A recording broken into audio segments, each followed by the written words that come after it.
بيعضني وبتسيب اثر، ودايما بحلم بكنائس والصلبان وبناس متوفيين.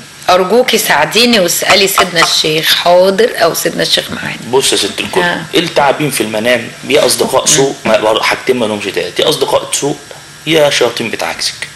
والصلبان في المنام والكنائس معناه ان ربنا هينصرك. خلاص. ادي حته اما بقى حته بالرسوك وكده، فدي يعني ده بيندرج تحت المعاكسات الشيطانيه، والرد عليها بيبقى بالبرامج الشرعيه اللي سيدنا النبي علمها لنا، اللي هي القرآن اللي احنا خدناه.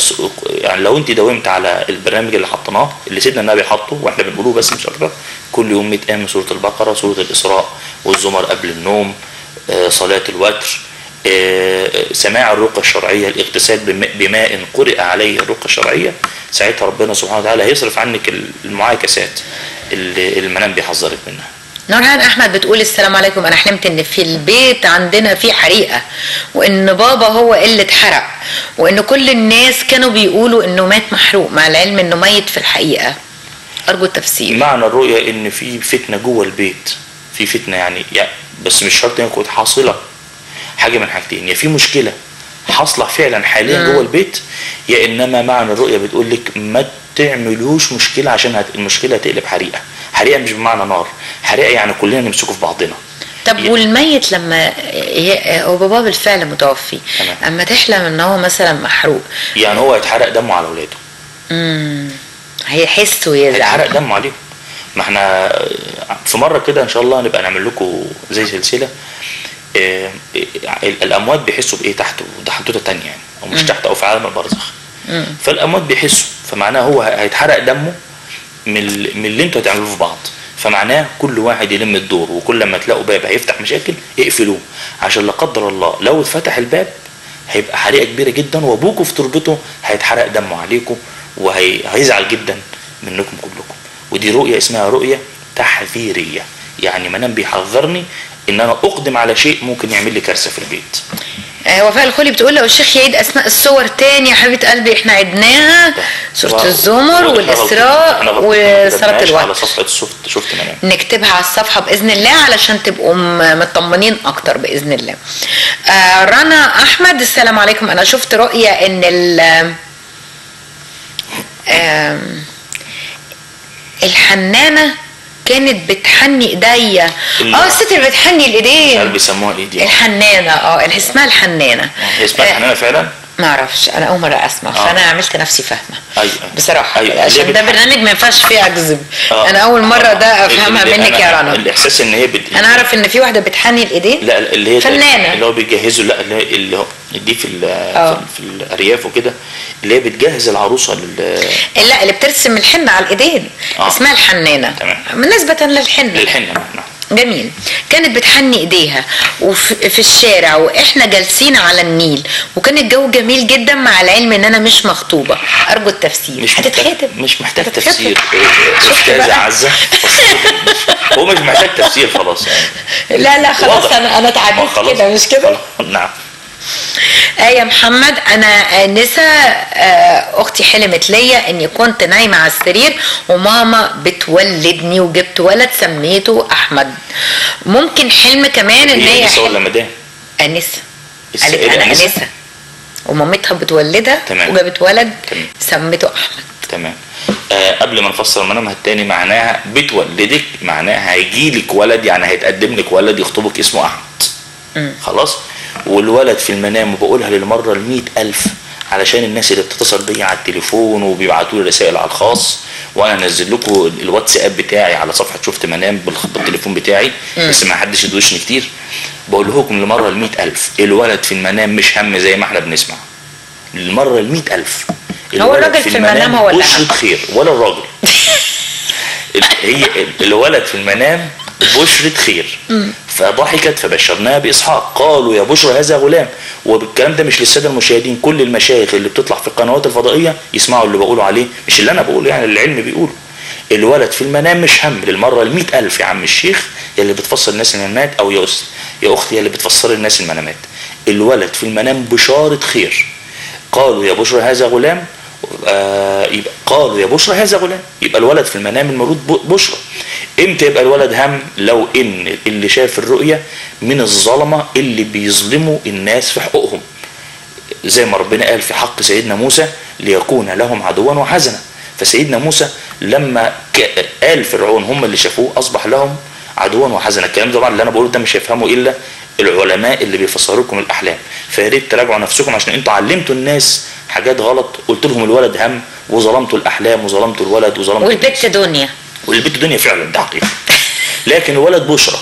لكن لو شاف الرؤية حد بقى من اهل السلطة اللي بيظلم، مش معنى كلمة سلطة، اي مسؤول بيظلم الناس وشاف في المنام ولد، يبقى هو ده اللي هيجي له هم. اظن كده المرة 200,000.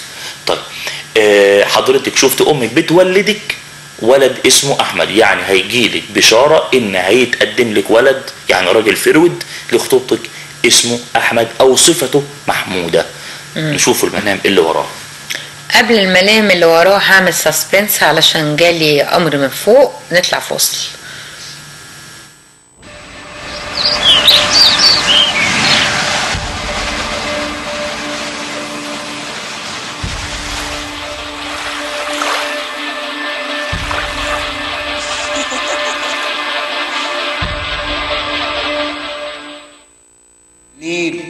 مسؤوليتنا.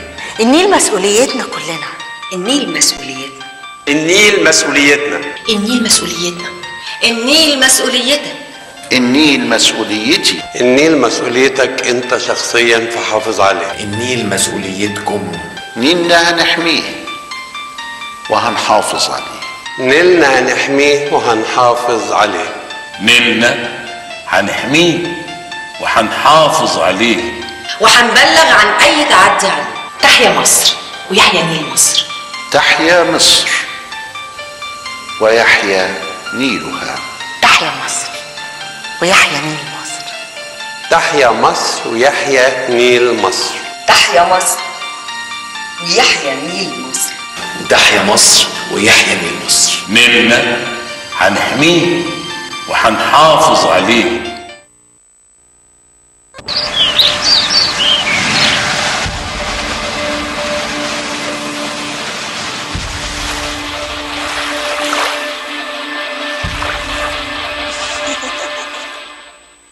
عودة مرة أخرى لاستوديو الهواء، وخلوني أقول لكم آية لسه احنا مع الحلم بتاع آية، وقالت ممكن حلم تاني. بتقول حلمت إن اشترت عربية، وبابا وأخويا كانوا بيعلموني السواقة، وكنت بسوق مع العلم الحلمين كانوا في رمضان. سواقة العربية عموما في المنام معناها قيادة حياتك. ان انت اللي يعني انت اللي هتتحملي مسؤولية نفسك ومستقبلك، وهتبداي انت تبقي مسؤولة. يعني مثلا ساعات بيبقى شاب معتمد على بابا وماما في كل حاجة. معنى ان هو يشوف ان هو هيسوق عربية معناه ان هو مش هيعتمد على حد، يبقى راجل وهيعرف يقود مسؤوليته بنفسها.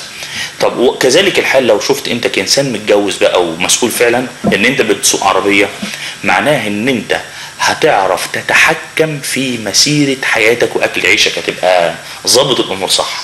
فدي رؤية من الرؤى الجميلة جدا ان انسان يشوف ان هو بيسوق عربية او بيسوق طيارة. طب لو حد حلم ان عربيته اتسرقت؟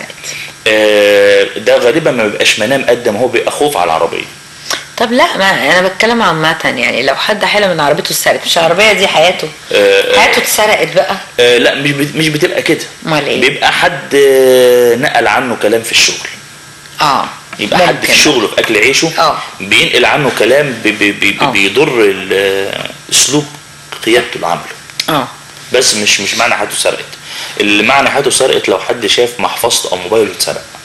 هو ده اللي معنى حياته سرقت. هي دي بقى اللي حياته المحفظه او الموبايل. اما العربيه لا، دي تبقى اسلوب ادارته في الشغل، حد بياخد سر المهنه بتاعته ويديها لحد، حد منفسن عليه بيلسن عليه هكذا. بص بقى مولانا، انت هتحلم اكيد حاجه زي دي. العربيه بتاعتك اتسرقت، لان انا برضو بسرق سر المهنه. ماشي. العربيه اللي واقفه بره دي شكلك كده يعني. ماشي يا شيخ عزه. لقاء الفردوس بتقول حلمت الناس عماله تركض لكي تدخل محل الاحذيه. بتجري. تركض يعني تجري. نعم. كويس ان هي كاتبه الاسلوب. كويس ان هي كاتبه العربيه دي جميله. انا فاهماه. لكي تدخل محل الاحذيه، وتاخد بدون، على فكره لقاء الفردوس دي من الجزائر، هي كانت تركض لغايه تدخل محل الاحذيه وتاخد بدون ما تدفع المال. ودخلت انا معاهم وبدات اختار، وقلت في نفسي عندي لصيف وليس عندي الشتاء، يعني عندها حاجات صيفي وما عندهاش حاجات شتاء. صيفي وشتوي. واخترت حذاء جميل جدا اسود وملون شويه وله كعب متوسط، وخرجت وانا ما دفعتش مال مثل كل الناس. وعندما كنت في الطريق مع نسوه رايت عشان كده اللغه العربيه الفصحى مع نسوه رايت الحذاء ووجدت واحد 39 والتاني السايز بتاعه 41، وقلت انا البس ال40. ولما رجعت عشان ابدله انتهى الحلم. انسه ولا مدام؟ عايزين نعرف. بص يا ست الكل، فسره لها. مرحبا الاول بالجزائر. اهي كاتبه مع العلم ان انا عمري تقريبا 39 و6 اشهر وليس عندي اولاد، متزوجه منذ اكثر من 13 عاما. ربنا هيكرمك بالولد لما تتم 40 سنه، دي معجزه من عند الله. ماشي، هيكرمك بالولد لما يبقى عندها ايه؟ 40. اول ما تتم ال40 ربنا هيكرمك بالولد. زائد ان ربنا هيكرمك زي بشقه او بقطعه ارض. يعني الحكومه عندكم هتعمل زي ايه؟ زي مساعده للناس. لان زي ما قلنا زمان ان الشوز في المنام معناها اما سياره واما شقه، دار يعني بيت. ولو كنت انسه بيبقى زوج، ولو كنت متزوجه بيبقى مكان جديد او ولد او الى اخره. فهو معناه ان شاء الله على الشتاء. هي قالت عندها صيف من الشتوي. يبقى على الشتاء القادم ان شاء الله، على الشتاء اللي جاي ان شاء الله هيبقى فيه بيبي، وهيبقى فيه كمان رزق. والامور عندكم في الجزائر في المكان اللي انت عايشه فيه اقتصاديا هتحلو. لونا بقى، لونا بتقول السلام عليكم، رأيت اني دخلت المحل مع صديقة واشتريت خبزة، ولما حملتها في ايدي، واضح ان هي برضو مش من هنا، خبزة، ولما حملتها في ايدي كانت طويلة فاستغربت عشان طولها، وطويتها على 2، يعني تنتها هي على 2، طويتها ده لغة عربية على 2 لكي استطيع حملها. وفي طريق عودتي الى البيت وجدنا رجل يبيع العنب، وكان حجمه كبير جدا وشكله جميل جدا. صديقتي قالت لي نشتري كيس مع بعض، انا ادفع نص وهي النص، وكان الكيس ب7 أرو، أنا و50.3 أرو وهي 50.3. دي عملة إيه؟ ما أعرفش الأرو دي. في الاستوديو حد يكون حد يعرف العملات يا جماعة؟ الأرو ده عملة إيه بالظبط؟ أرو ما أعرفش. ماشي، عملة. عملة و50.3، وطلبت من البائع فاتورتين. المهم إن هي كانت ب50، نقول 50 جنيه ولا 50 قرش. ماشي. اليورو قصدها يورو. كاتباه غلط. 7 يورو. 50. المهم وطلبت من البيع فاتورتين، واحده ليا وواحده ليها لصديقتي. وصديقتي دي اسمها ساميه. وشكرا. احلى اسم في الدنيا. ده رزق جاي لك اللي هو العيش، وجاي لك على مرحلتين. ادي معنى انك طويتي العيش. ده في رزق، في اكل عيش جاي لك كويس. حلو قوي. الظهر والعنب في المنام زوال احزان، فرحه وزوال حزن. ومعنى الرؤيه دي، خلاصه الرؤيه ديت، ان انت وصاحبتك هتشتركوا مع بعض في اكل عيش، ان في بينك وبين صاحبتك اكل عيش. والسبعه في المنام تتميم للامر، ان الامر هيتم ان شاء الله. ربنا هيتمم لك هذا الايه؟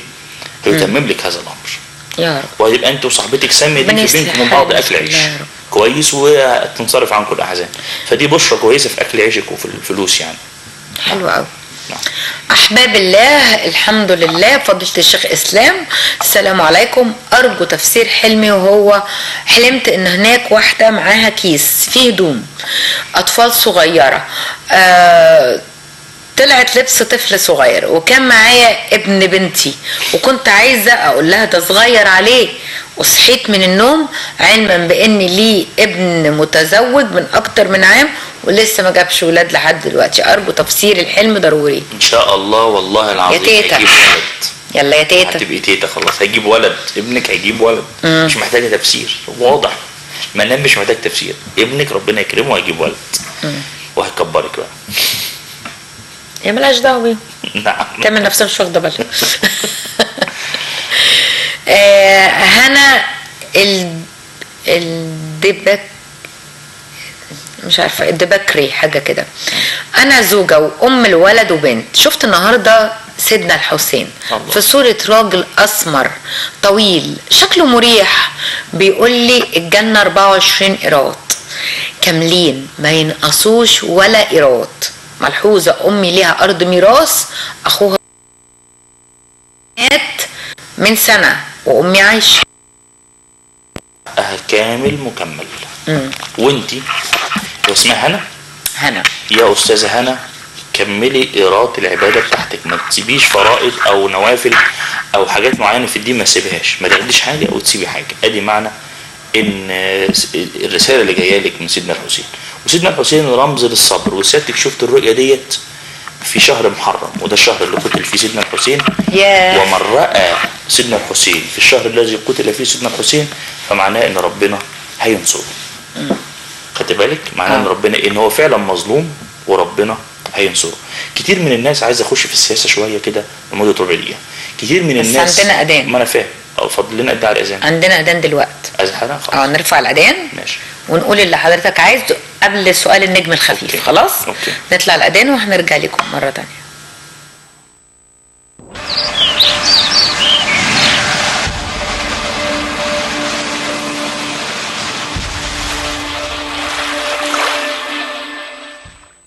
الحكمة في عقل الفلاح المصري موجودة، لأنه عارف إن الزراعة بتاخد أكبر كمية مية، والمية عندنا محدودة. مع قلة المية في حاجة أنا بعرفها، إن المسقة لازم أنضفها. أيوة أمال، عشان أقل مية مفيش حاجة توقفها. أنا باخد الأرض وبسويها قبل ما أرويها عشان أقل كمية مية تكفيها. ده يوم ما المية بتقل إحنا أول ناس بنحس بيها. العقل بيقول بالحماية وبالترشيد النيل يروي والخير يزيد.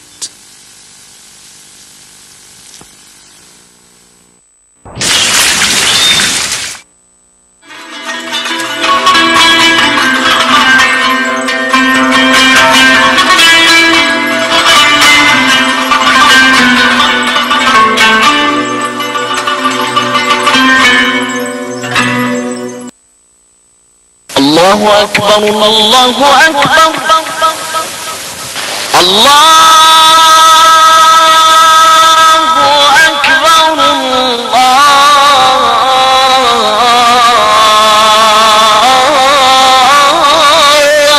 أكبر. أشهد أن لا إله إلا الله،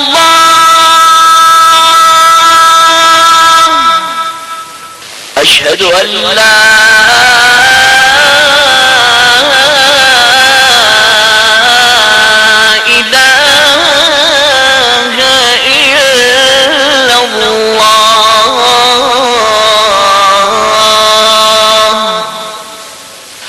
أشهد أن محمدا رسول الله،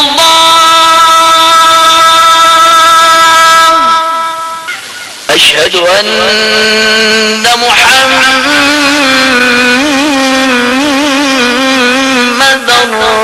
رسول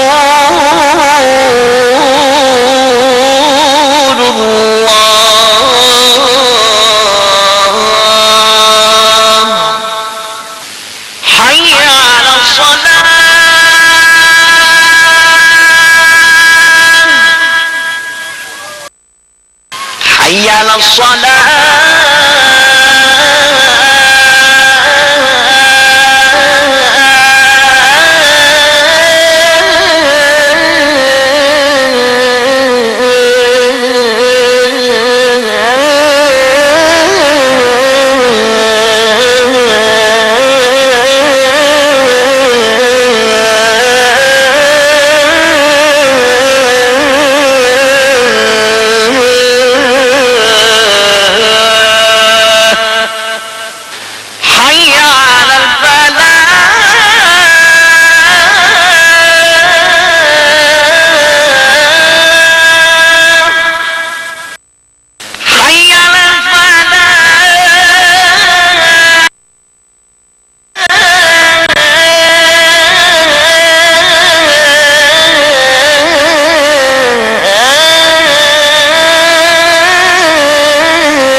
قائمة. آت محمدا الوسيلة والفضيلة وابعثه مقاما محمودا الذي وعدته.